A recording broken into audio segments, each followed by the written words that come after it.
One particular year when I had turned 13, I went to a worship night, a youth worship night, they call it Upper Room, and I had an encounter with the Lord for the first time, and I felt His presence, and it overwhelmed me in a way that I had never experienced before in my life. What's up, Rachel? Hi! Isn't this amazing? This is incredible. We're here in Israel. We got the Tel Aviv skyline in the back. We've got Jaffa over there. Amazing historical, biblical stuff happened right over there. Yes. A lot of Jewish people came to faith in Jesus right over there. Actually, all over the country today, it's happening. This is your first time here. This is my first time in Israel, like, ever. How do you feel here? It feels so amazing to be here. You're a Jewish woman who believes in Jesus. How did that happen? How does that happen to anyone? I know, right? Yeah. Wow. Well, my family, they are believers in Jesus. Growing up in it is amazing, but it kind of became numbing for me because it was just kind of something that my family did. It was just something that my parents believed, but it wasn't really mine yet. Yeah, it's a good point because a lot of people grow up in Christian homes, they'll grow up in Jewish homes, they grow up in Muslim homes. So what happened with you? Yeah, I think also because I was so young, like I'm the youngest of 4 kids. I wanted to know if it was the truth. I wanted to know if this is really it, if this is what life is all about. Yeah. And so for me, I grew up going to Messianic conferences my whole life. And even that was just something that I did. I wasn't necessarily there for the right reasons. But one particular year when I had turned 13, I went to a worship night, a youth worship night, they call it Upper Room. Okay. And I had an encounter with the Lord for the first time, and I felt His presence, and it overwhelmed me in a way that I had never experienced before in my life. And I knew that I needed to choose my faith for myself, and that it couldn't just be this thing that my parents do or that I was born into, because that wouldn't be enough. I needed to follow Jesus with my heart as my choice. And I did, and it was very overwhelming. I had never experienced God's presence like that, and it kind of just came over me, and I was crying, and it was really amazing. Wow, okay, so that's a personal experience, emotional experience, spiritual experience. How did your faith actually become solidified? Well, when I made a choice to follow God, I really believe that He shielded me from a lot of things in my life. I was exposed to a lot of situations where I could have chosen a different path, but I knew that that wasn't the path for me, and that those things were not the things that I wanted for my life. Yeah, you know King Solomon, technically the richest person in the history of mankind. Like if you were to take his wealth and put it onto today's, he would be a trillionaire. And you know what he said about the things of the world? You're chasing after the wind. Nothing new under the sun. You experience the one thing, and then you need the next thing. You get the new car, then you need the next one. It all just comes and goes and comes and goes. But the one real thing in our life is the God that created us. Well, I knew those things wouldn't satisfy me. I knew it wouldn't fulfill me. As I became a stronger believer, reading the Word was comfort for me. I would read the words of Romans and Corinthians, and I would read Philippians, which became one of my favorite books of the Bible, talking about joy and love and the fruits of the Spirit. Right. And that became something that I wanted to live out in my life.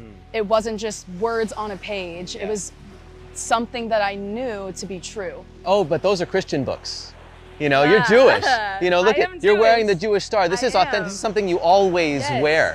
Yes. And it's confusing to people because I do get questions about my Star of David sometimes of like, oh, but you believe in Yeshua, Jesus.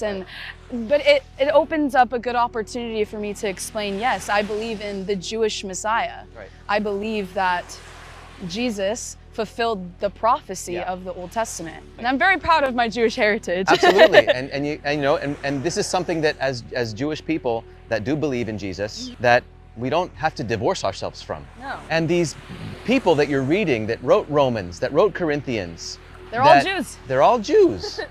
Exactly, yeah. Right? Yeah. You know, speaking about who they believe the Jewish Messiah is. It is a Jewish message that actually the question of the day back in the day, and people that are against Jewish faith in Jesus will say this, that, oh, you've turned this message into a Jewish sounding message so that you could reach Jewish people. It's quite and it's the like, opposite. it's totally the opposite, because the Literally, question yeah. in the first century was not, how can you be Jewish and believe in Jesus? It's like, how can you be Gentile and believe in our Messiah? Exactly. Don't they have to become Jewish? Exactly. Yeah, so this is a completely and utterly Jewish message that went out to the world, and it also includes the Gentiles. You can always ask someone who is Jewish but not believing in Jesus and say, what's God's plan for the Gentiles?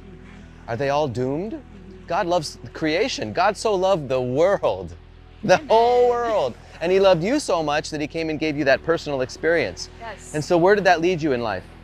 Well, I think, like we were saying, Jewish believers in Jesus, we are walking testimony. Just being a Jewish woman who is proclaiming Yeshua, Jesus, as the Messiah, it's allowed me to grow my faith and experience the challenges that come with being a Jewish believer. Yeah. But I think it's the most important thing, because it gives us a chance to share who Jesus really was. What's been the hardest thing for you as a Jewish believer in Jesus? A lot of confusion from people who don't understand who I am. A lot of, you're not Jewish anymore. All of a sudden, because I believe in Jesus, so now I've converted to a different religion. How does that make you feel when you hear that? Honestly, it encourages me, because with persecution comes strength in the trials. I agree. Yeah. And our Jewish people have suffered a lot through history, and we're still here. And we are still Thanks here. to God's grace. And we're not going anywhere. And his plan Yeah. for the entire world, which includes us Us. Jewish people. So what do you like to say to people that are questioning Jewish faith in Jesus? Oh, it's not Jewish, or you're just pretending, it felt good, your parents did it. What do you like to tell people that are interested in finding out who Yeshua really is? Try it, you'll see. He'll change your life.